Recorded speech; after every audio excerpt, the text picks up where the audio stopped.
Barnabas dit à Paul, « Il t'est permis de parler pour ta défense. » Et Paul, ayant étendu la main, se justifia en ces termes. « Je m'estime heureux, roi Agrippa, d'avoir aujourd'hui à me justifier devant toi de toutes les choses dont je suis accusé par les Juifs. Tu connais parfaitement leurs coutumes et leurs discussions. Je te prie donc de m'écouter avec patience. »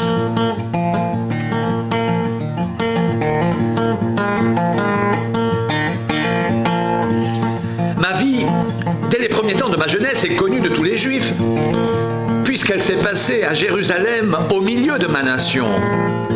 Ils savent depuis longtemps, s'ils veulent le déclarer, que j'ai vécu en pharisien, selon la secte la plus rigide de notre religion, et maintenant, je suis mis en jugement parce que j'espère l'accomplissement de la promesse que Dieu a faite à nos pères et à laquelle aspirent nos 12 tribus qui servent Dieu continuellement, nuit et jour. C'est pour cette espérance, ô roi, que je suis accusé par des Juifs.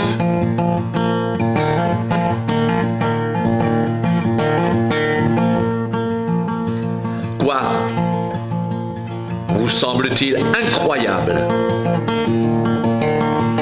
que Dieu ressuscite les morts? Pour moi, j'avais cru devoir agir vigoureusement contre le nom de Jésus de Nazareth. C'est ce que j'ai fait à Jérusalem. J'ai jeté en prison plusieurs des saints, ayant reçu ce pouvoir des principaux sacrificateurs. Et quand on les mettait à mort, je joignais mon suffrage à celui des autres.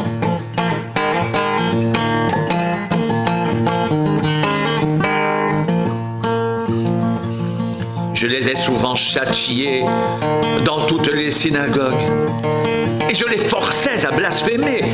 Dans mes excès de fureur contre eux, je les persécutais même jusque dans les villes étrangères.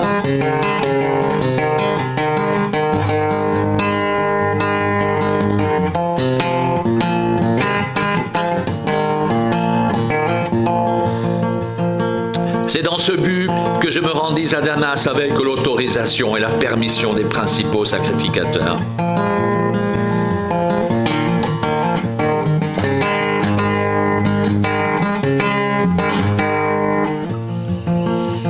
Vers le milieu du jour, ô roi,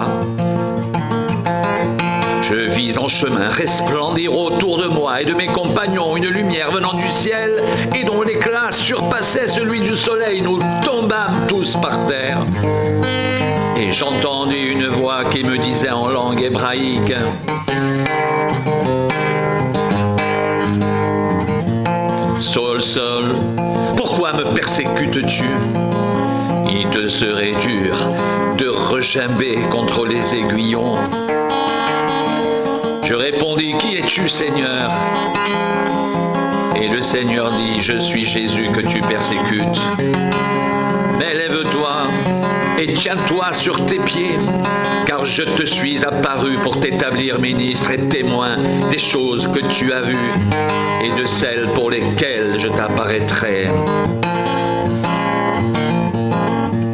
Je t'ai choisi du milieu de ce peuple et du milieu des païens, vers qui je t'envoie, afin que tu leur ouvres les yeux pour qu'ils passent des ténèbres à la lumière et de la puissance de Satan à Dieu, pour qu'ils reçoivent par la foi en moi le pardon des péchés et l'héritage avec les sanctifiés. »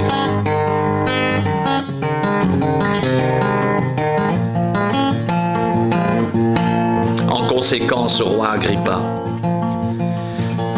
je n'ai point résisté à la vision céleste, à ceux de Damas d'abord, puis à Jérusalem, dans toute la Judée, chez les païens, j'ai prêché la repentance et la conversion à Dieu, avec la pratique d'œuvres dignes de la repentance.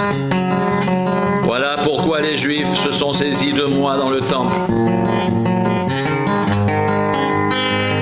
et ont tâché de me faire périr. Mais grâce au secours de Dieu, j'ai subsisté jusqu'à ce jour rendant témoignage devant les petits et les grands, sans m'écarter en rien de ce que les prophètes et Moïse ont déclaré devoir arriver, savoir que le Christ souffrirait et que ressuscité le premier d'entre les morts, il annoncerait la lumière aux peuples et aux nations. Comme il parlait ainsi pour sa justification, Festus dit à haute voix: « Tu es fou, Paul, ton grand savoir te fait déraisonner. » « Je ne suis point fou, très excellent Festus, répliqua Paul. Ce sont au contraire des paroles de vérité et de bon sens que je prononce. Le roi est instruit de ces choses, et je lui en parle librement, car je suis persuadé qu'il n'en ignore aucune, puisque ce n'est pas en cachette qu'elles se sont passées. Crois-tu au prophète, au roi Agrippa ? Je sais que tu y crois.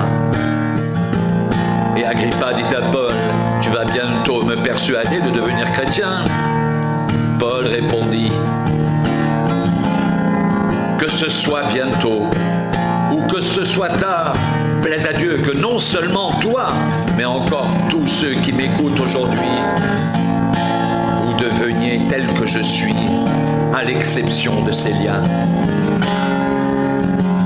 Le roi, le gouverneur Bérénice et tous ceux qui étaient assis avec eux se levèrent. Et en se retirant, ils se disaient les uns aux autres: « Cet homme n'a rien fait qui mérite la mort ou la prison. » Et Agrippa dit à Festus: « Cet homme aurait pu être relâché s'il n'en avait pas appelé à César. »